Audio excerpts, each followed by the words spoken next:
Okay. Thank you all for your patience. So, hope everyone's doing well. I've been really excited by all the presentations that we've heard so far, because I've seen echoes of what I'm about to talk about. So there's been some really nice segues here as well. And basically, my name's Gina Kessler. I'm one of the librarians here, and I work a lot with our first year English composition students, as well as the rest of the English department. And I'm also the instruction and outreach coordinator. So every year we sort of get on the feedback forums, like, we want to know what you're doing at the college level in your library so we can think about how to prepare our students for that experience, or steal ideas. And then the students get here and they're like, I did this in high school. One thing that we've been sort of working through over the past few years is applying this new way of thinking about information literacy at the college level that was released by ACRL. So just like y'all are figuring out how to apply these new AASL standards, we are working through a new ACRL framework. So, remind us what's the ACRL? Oh, sorry. Thank you very much. Yeah, so many acronyms. The Association of College and Research Librarians. Libraries? Basically, so I just wanted to, first of all, get a sense of, so this is sort of the framework that we're working with, so it may or may not sort of apply to what you're doing, so we'll think about at the end how this transition happens for students from the way of thinking that is governing what libraries and librarians should be doing at the K through 12 level to what our sort of librarian body says we should be doing at the college level. And also wanted to just check in first to see how familiar are you all with the ACRL framework. I want to make sure, if I'm going to be going through a bunch of slides giving you the nitty-gritty about it, that everyone's not like, oh, we went to library school, in the past 3 years, whatever, since this came out, we know what this is. So if you could just put like a thumbs up if you feel like really confident about the framework, like thumbs in the middle, like I know a little bit about it, and thumbs down if I don't know anything. All right, I'm getting a lot of thumbs down, some in the middle. Okay, cool. So I won't be wasting my time by telling you stuff that you already know. So this is going to be really super fast. We have spent years trying to wrap our minds around this new framework, so don't feel bad if you feel like you don't get it afterwards. I feel bad that I am sort of giving you a taste of what this offers, but it's also not the standards that are governing what you have to do, so I figured we didn't need hours on this. This is more what we're doing, just to give you some basic ideas of what's going on here. You do have my slides in your packets if you want to take notes or write down questions. I'll try to make time for those. And at the end, we're going to be doing an activity with each table got a different sort of page of the framework. And so you'll be discussing in your groups how it relates to what you do and what your standards and the California state standards say that you should be teaching students as well. So we can think about, again, that transition. Okay, so starting off, I wanted to give some background for how the framework came to be and the standards that we used to use at the college level, which I think bear a lot of resemblance to the old AASL standards, to then give a little background on why the framework is what it is based on what we used to use and why it wasn't adequate. So, the old information literacy competency standards for higher education were adopted in 2000, but they were really using a definition of information literacy that dated back to 1989. So, it was basically saying that information literacy is a set of abilities requiring individuals to recognize when information is needed and have the ability to locate, evaluate, and use effectively, whatever that means, the needed information. So it was kind of a sort of, you should have these abilities to be able to do X, Y, and Z. Basically, it was also, so it was kind of a linear process, right? You do this, and then you do this, and then you do this. So starting out with determining the information needed, and then access and acquire that information, and then evaluate and incorporate it into whatever your product is, use it effectively for a purpose, and then use it ethically and legally, and maybe then you start over at the beginning. But this was sort of what we were working with, and these were, each stage of this made up each one of the 5 standards that we used to be working with. So why didn't this work? Why did ACRL decide that we needed something new? There's one paper that kind of goes through and summarizes a bunch of the critiques. So, and maybe this will be familiar to how some of the old AASL standards did or didn't resonate with what you were doing before. So it basically presented research as a linear process, right? So, which is a little bit simplistic. And one of their critiques was that now in digital culture, students are used to more a continuous kind of process of research and learning, and also this mashup culture. Like, this doesn't jive with that. You know, we've just got, it's not, research isn't as simple as following this really linear process. It also was skill-based. So very much of students should do, you know, be able to do X, Y, and Z, rather than what do they understand? What is their disposition towards research? So the framework takes a whole different approach to that. And now we've got all these fancy ideas of postmodern understandings of truth. So maybe there isn't just one truth, maybe different people have their own truths, where now with fake news and stuff, there's more of like, okay, well, but there's limits to that, right? There is truth and then not truth. And then also genre. So thinking about how, as Megan talked about, maybe you have different ways of doing research in different genres. And there's not just one right way to do it, A, B, C, D, E, right? And also thinking about how your own identity plays into the research process. So, and plays into literacy too. So thinking about it being maybe culturally situated, whether that's your own background or sort of the culture of the academic environment that you're in, or the genre that you're writing for, or something like that. Also, for those of you who are familiar with Freire, the old one has been criticized, these old standards have been criticized as being based on a banking model of education. So you learn how to do these things, you're absorbing content, and you're spitting it out in maybe a paper, rather than acknowledging what students bring to this process. And that they can be knowledge creators now too with the internet, right? And put things out and share information really easily. And how they are participants in their own meaning making through this research process. So now they came up with a framework, which is, the full title is the ACRL Framework for Information Literacy for Higher Education. It was adopted in 2016, but I don't know what kind of drama surrounded the release of the AASL standards, but this was drama. There was like a 3-4 year process of coming to these frameworks and thinking, well, do we keep the standards and the frameworks, or do we, and eventually they shelved and sunsetted the standards.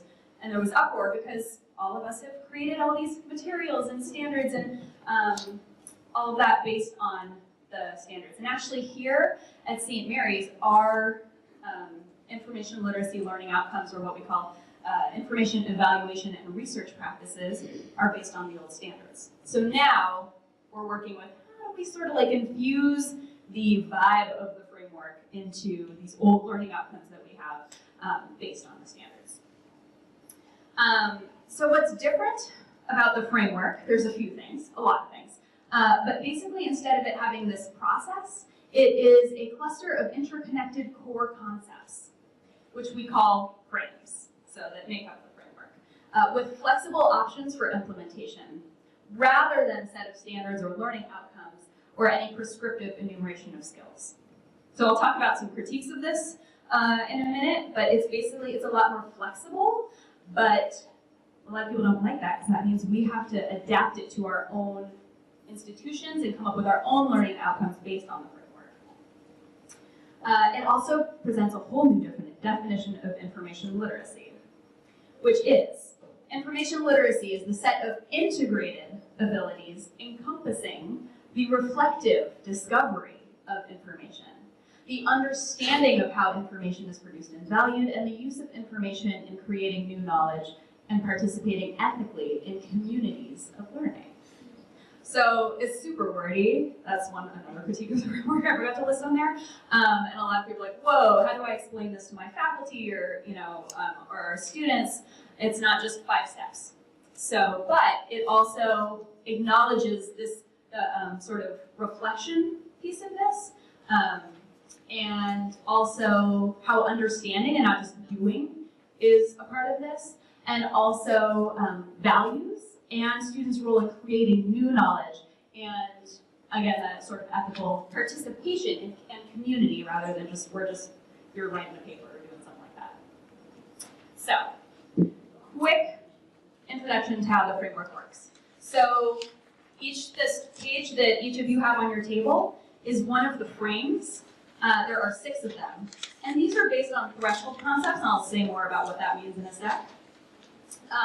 So in each frame in the framework contains an explanation of the frame sort of at the beginning, and then knowledge practices and dispositions of learners who are developing their information literate abilities. So what are these, in a sec I'll get to what those knowledge practices and dispositions are.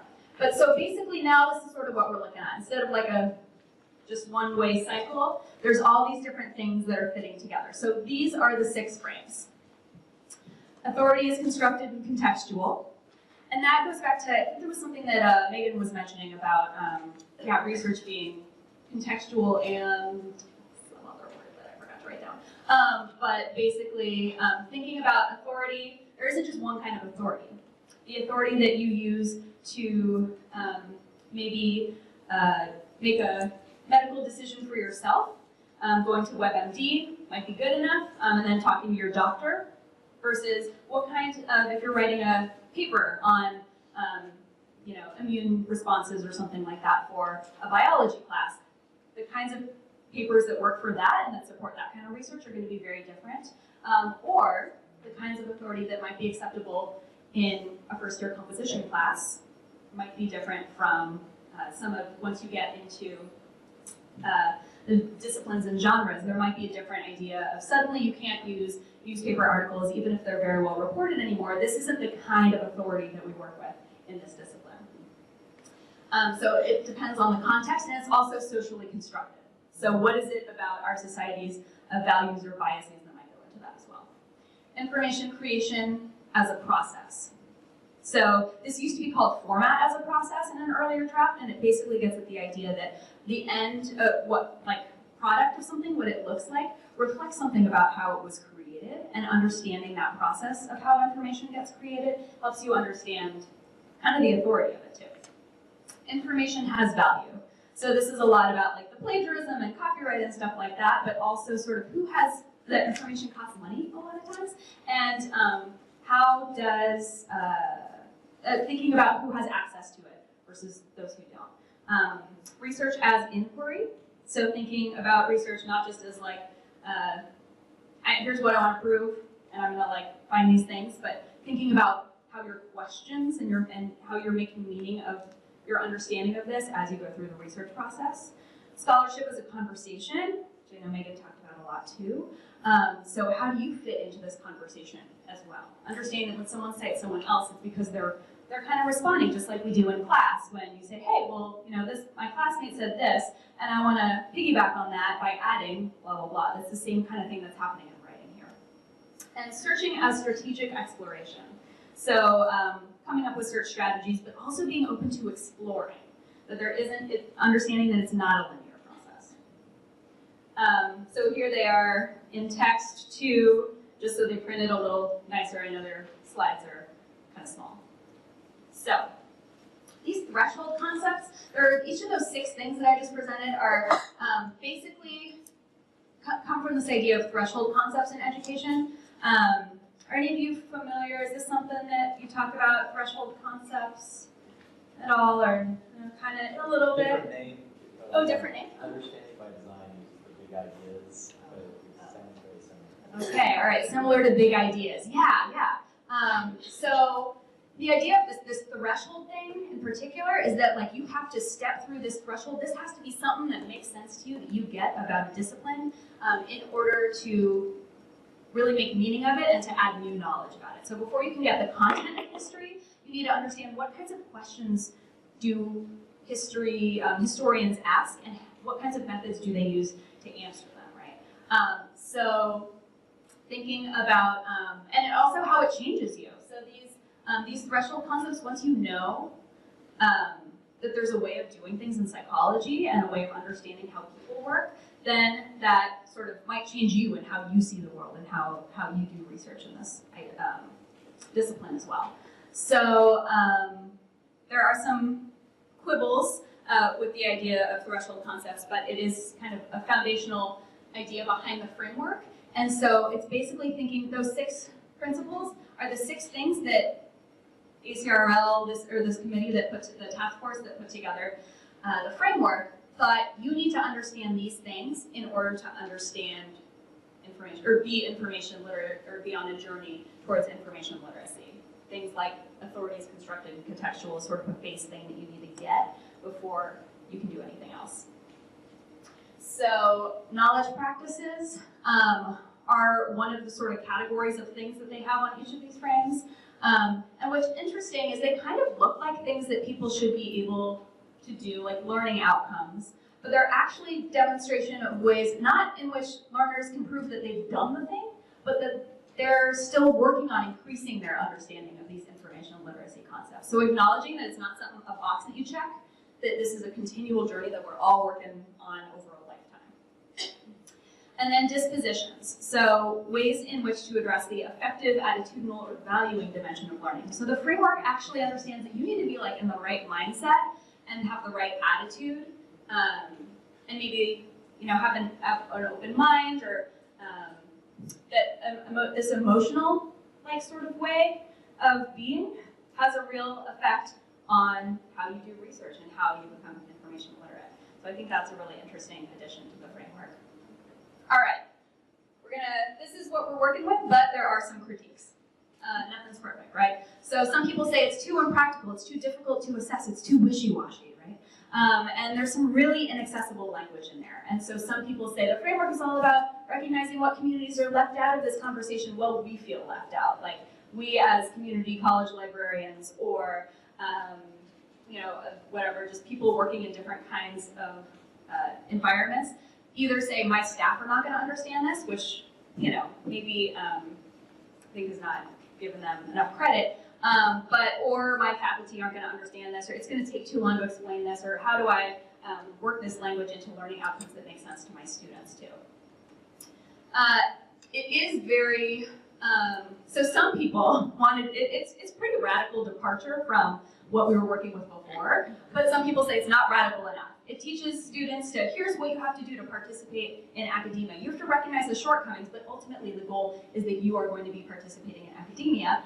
And some people just want to burn it all down, right? And teach our students to be able to do that, to recognize how this system is flawed, and then start from scratch, right? So this really, so for some it doesn't go far enough. Again, there's some quibbles with threshold concepts and whether that's real, whether it oversimplifies disciplinary debates. Are there really, one set of agreed threshold concepts that that a discipline can agree on? And then, again, it's very focused on individual students rather than what can we do as a community, and it's very geared toward academia because it came out of the Association for College and Research Libraries. So it's not necessarily acknowledging how this applies to students doing other things than academic assignments. So, despite all those critiques, here's something that's pretty cool about it. It changes the conversation. So thinking about, instead of, do your students know how to find a peer-reviewed article? Check. You might be asking yourself, do your students understand how knowledge is shared, debated, and negotiated in your discipline? Instead of, do your students know how to find a research topic? Check. Global warming, right? Do your students know how to harness their natural curiosity to come up with questions of interest? Thinking of research as inquiry, right? So librarian Carleen Huxley came up with this, and I was just like, oh yes, this is what it's about. So this is the way here at St. Mary's that we've been using these old standards that we're kind of stuck with in our curriculum, but just changing the conversation around them, using the framework to think differently about those standards. Okay. So that was a lot. Perfect time. All right. Yeah. Well, if you go back to that previous slide, Yeah. one of the things that was freaking out to me is that one of the primary ways that we divide up knowledge is that there's knowledge can easily be divided up into skills and understandings. And it seems like that's what that is. Like one is talking about skills and one is more talking about understandings, but both are required. You know, like we need both of those for. Yeah, definitely. And so I think one of the ways that the framework addresses this is saying that you need to come up with measurable learning outcomes that reflect the knowledge practices and dispositions in the framework. But you really, still need to find things that are measurable and that measure what students can do. But maybe also thinking about how they did what they did reflects maybe what their knowledge is or what their dispositions are. Yeah. Oh, that definition that was added, reflective research. Mm-hmm. And I think that's a piece that's really, really essential. Not only that the students are doing the research, but they're reflecting on the research.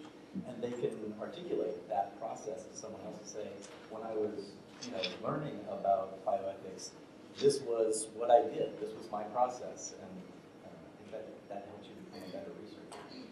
Yeah, the importance of metacognition in this whole process about research is, I found pretty critical. Any other questions about the framework? Or I've got some activities of how to actually start trying to apply this next, but if there's anything to clear up before then.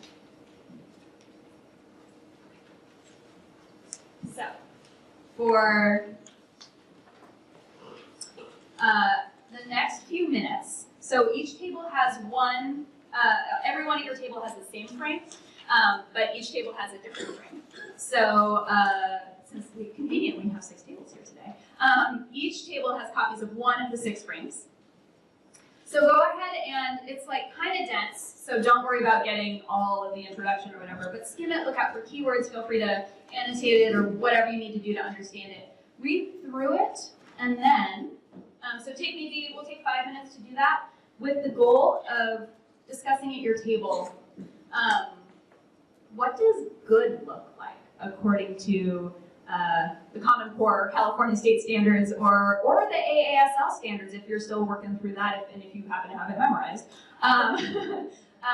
versus the frame that's on your table, right? So if you have information creation as a process, is this something that's reflected in the standards that you have? And if so, is it in the same way or different ways? So does it maybe make you think differently about your approach to information literacy and teaching it?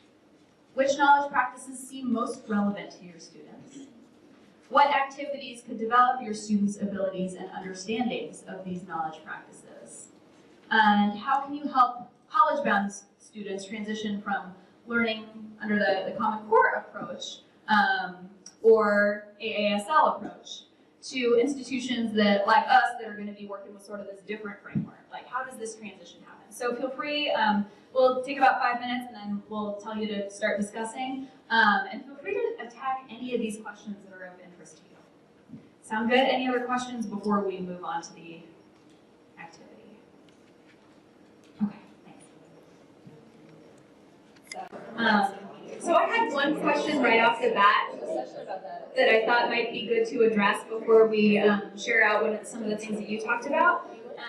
Let's see, yeah, time for it. So I thought maybe and the question was, okay, these are some pretty heady concepts. What are some practical applications of these that people have used? And since this is all new to you, I thought maybe some of the librarians here at St. Mary's could talk about how, even though we're still using our own institutional learning outcomes based on the old standards, how the framework has changed how we relate to those standards and how we teach. So one example, for instance, is it's just made me think differently, less black and white about things. So with the authority is constructed and contextual frame, for instance, we do an example that a lot of you practiced if you were here a couple years ago, where we have students go around the room in our argument and research class and write all the questions that they can come up with about that they would ask themselves to evaluate an article when they're evaluating an article based on who, what, when, where, and why. And on the who chart,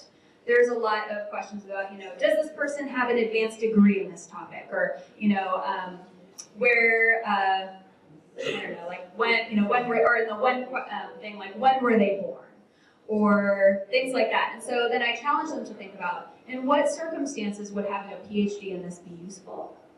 And might there be someone who, okay, so you have a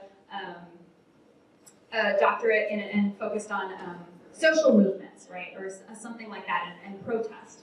But how can the voice of someone who was actually at a protest, or who is on site, maybe tweeting live from something, or does that carry a different kind of authority? And which one's better? Well, it depends on the context and what kind of question you're asking and what kind of evidence you need, right? And so there may be ways in which you need to cite Twitter for a paper on the role of social media in protests. And that doesn't mean, it's a bad thing or whatever. So kind of, for me, that's how like authority is constructed and contextual kind of plays into how I talk to students, whereas before I might have said, it needs to be a peer-reviewed scholarly journal in order for it to be credible. So now I'm like, oh, duh, well, of course. And probably I would have, done some of this, but how I teach it, it's really opened my eyes to the perspectives there. Of course, I clear it with the professor first. I'm like, so what kinds of sources are you expecting them to use in this assignment? So we can talk about also the context of this particular assignment that you're going to be graded on versus what other classes or other situations or other things that you might post on the web demand. Sarah, do you have an example? So I work with the School of Business, which is a little bit different than some of the other traditional undergraduates of a liberal arts college. And other than what Gina shared, which we share a lot of business research isn't necessarily peer-reviewed research journals. It's what did the Wall Street Journal say? But another thing that the faculty have really loved for me to share with students is the information has value. And I think that can help sometimes with the transition of, well, just Google it, everything's free, where they're teaching their students that their intellectual skills, their intellectual property, their intellectual contributions are their capital, are what they make. And it's valuable. It's valuable for them to know it. It's valuable for people to produce. So they really focus on that. And when they want me to stress to students, yes, some things are on Yahoo Finance, but you really should look at this. And I think that's really helped the business school understand and appreciate the value of the library, teaching some of those skills, that not everything is free, not everything you can just get with a Google search, but look for that good quality things. Not all of it's expensive to you. I mean, some of the great stuff is from government publications, which is free to us after taxes. But that's really been a way they've been able to transition just go to the library and get stuff, where students are like, but I can get it here. It's the teaching them the difference between what you can just get anywhere and what you can get from kind of a mediated source.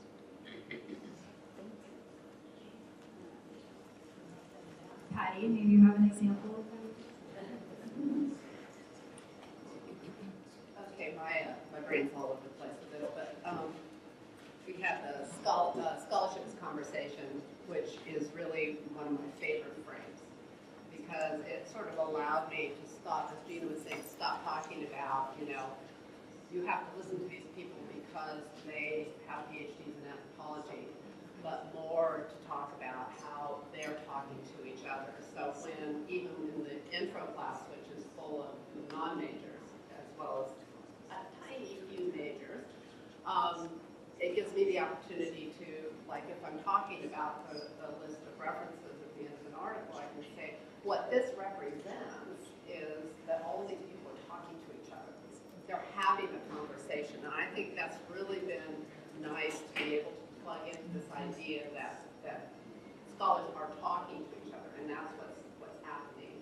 And I try to talk to them about how way back at the beginning of journals, what real journals really were collections of letters that researchers wrote to each other, because that's the way they communicated. So if somebody was doing research, they wrote a letter to another researcher that they knew about what they were doing, and then they would get a response back from that researcher, and so on. So being able to kind of get into it, and then when I get anthropology students in Anthro 100, which is an upper division course, then they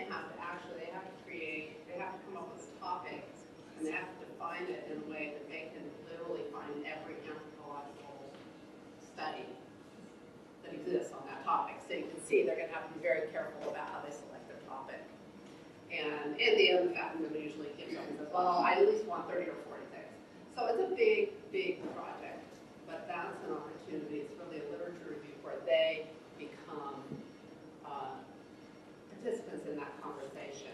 And I'm just about to do an assessment to see whether that's really what they did or not. So those are just kind of being able to think of it as a conversation is kind of really liberating for me. Do you have to do like citation searches, like number of citations or articles? I do talk about that, yeah. That's always, Right. interesting to see how like, wow, every single, article on this topic is citing this one other article. It speaks to the power of, It is. connections. And some students really get turned on by that. It's really funny. It's like, I was helping a psychology student at the reference desk, and I showed her that. I was like, and then you could look at the articles that person cited, and then that person, oh my God, this is cool, And I was like, okay, yes, I've got one anyway. Okay. Conrad? Okay. All right, my name is Conrad, and I'm the education librarian here, and I've only been here for like a few months. So I currently work with graduate students, but I used to work with a lot of freshmen, basically for most of my career. And I really appreciate the question about like, hold on, I need to take a step back from the framework because what are the practical examples? Because that's also how I understood the framework. So last year I published a paper on information creation as a process. And basically what I and other librarians did at my previous institution is we went into a freshman English class and we started to explain how information is created in this different kind of process. And we used the example of, okay, so if I'm a professor and I published an article, I do a draft, maybe I do another draft, and then I send it to a journal, and then an editor reads it, sends it back, we do all this kind of thing. This whole process happens to explain and kind of work through all of the issues. So how do you, and then we turned to the students and we said, how do you do this? And they gave us blank looks, of course, because it was this big, scary idea. And then we said, okay, pull out your phone, pull up Snapchat, pull up Instagram. Talk to me about the process that it goes through before you post to Instagram, before you send your friends a snap. And then they started to talk about, oh yeah, well, sometimes when I take a selfie, I'll take like 15 selfies, and I'm like, yo, me too.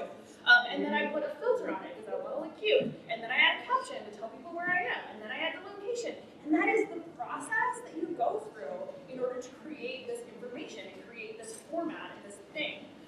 So that was how I explained it to some of my freshmen, but I don't know, it's just loosey-goosey, it's fun. No, that's great. And I also try to think about how visual strategies too can illuminate some of these concepts. So for scholarship as a conversation, I've been talking to my English faculty about maybe instead of an annotated bibliography, you have an annotated citation map or something where you are diagramming out, hey, this person cited this person who cited this person, and also annotating how they agree or disagree or what they're commenting on. They still are like, oh, that's awesome, I'm gonna do it. And then I check in before a session, they're like, yeah, I didn't have time to actually make that a thing. We're still gonna do an annotated bibliography, but I'm working on it. But it does take time to sort of change our mindset about these things. So what did you come up with at your tables about, what you did? And you can use the microphone. We had the scholarship conversation and looking at knowledge practices and dispositions. One of the biggest positions was Steve himself as contributors to scholarship rather than only consumers of it. And the examples we had earlier of looking for high school writers who are writing academic writing and getting it published, and then have them read that is definitely as we've been doing this. Good. It occurs to me that something that we do occasionally that is validated by this is students participating in the wiki communities, right? And learning how that process works and how it may contrast with some other kind of academic process, but also contributing and having others share. Oh, no, that's so we had information has value, and something that I'm in process of creating a lesson with the art department kind of goes along with the first two bullets and dispositions, which are respect the original ideas of others and value the skills, time, and effort needed to produce the knowledge. So our idea is that we're going to steal our students' artwork, scan them in, and I'm going to try and pass it off as my own. So slideshow, or we're even thinking taking it a step further, which is mentioned here, taking a step further of like actually putting their art up in the hallway, but putting my name on it, and then being like, what? What are you doing? And then using that as like a segue into copyright and things like that. Sorry, I gotta build on this. Yeah. You don't already know how to use reverse image search on Google, learn how to use it because we have caught students doing that sort of thing. Any other tables have ideas to share? Or just things that your table was struggling with or working through, or knowledge practices or dispositions that stood out for you or surprised you? Or ways that it intersects with the AASL standards or with the California state standards?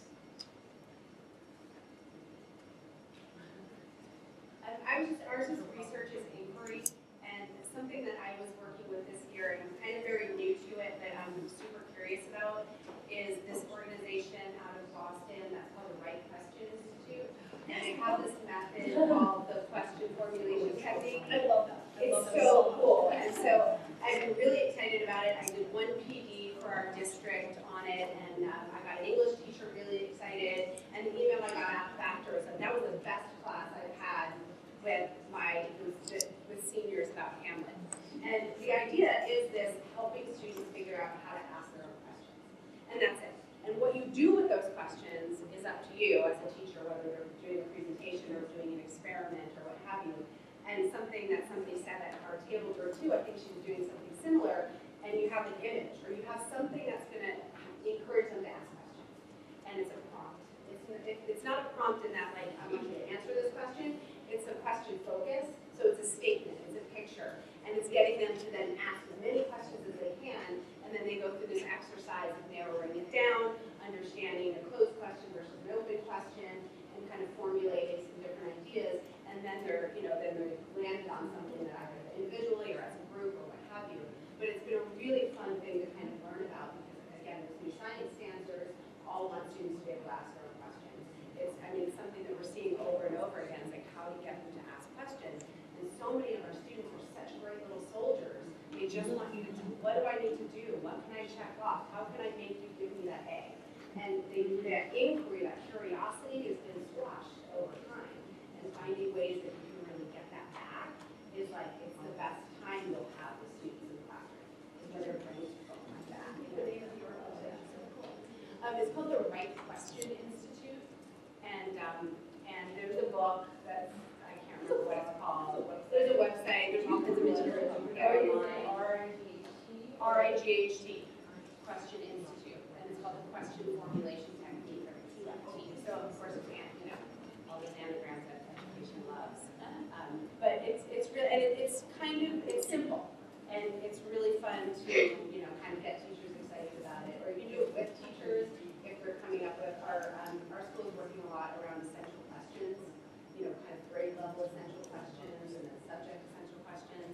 And so even from the teachers that say, okay, all U.S. history teachers as a junior, what's an essential question that you need to drive, their year? When you have American Lit, junior year English, and U.S. history, like how can you get them thinking about American identity, what does it mean to be American? And you've used it in those contexts as well. So. And just a plug for the high school librarian workshop from 2 years ago, I think, 2016, we had a composition instructor from St. Mary's named Catherine Field, who talked all about how she gets her students to ask questions and keep questioning now. So, thank you. Anyone else, any other tables that haven't spoken yet? One thing that you talked about.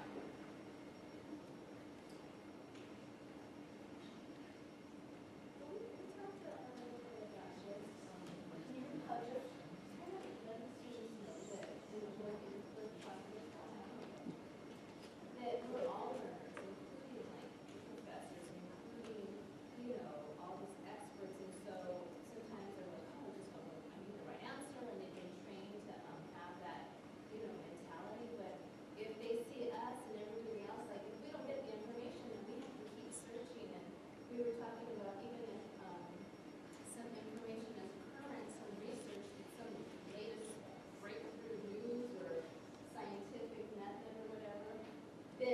something else might come out, like, a month later or something. And so I think just allowing them to realize that we're all a part of this community of lifelong learners, and the research is never done. And so I think that gives them, okay, that gives them that feeling of, okay, we're all kind of in this together. And I'm right here, and you might be over here, but, I think that's really important. I have a comment on that. Actually, my husband is a high school science teacher, and he just recently got really excited and he told me the other night, he's like, there's this thing in biology that I've been teaching wrong, and I just read this article about why it was wrong. He's like, I always thought it was wrong, but the textbook said to teach it this way, so I was teaching it this way, but it didn't quite make sense. And he's like, I'm like, what did you tell your students? And he's like, yeah, I told them that I was wrong, and that I was teaching it wrong, and that now this is the new research, and we're doing it. And I was like, that's so awesome, because it's cool for students to see that we're we're just human beings, everyone makes mistakes, and to make mistakes then allows them to take those risks.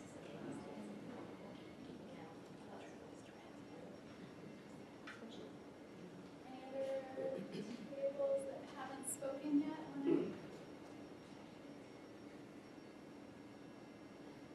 Well, I'm standing in between you and lunch, so.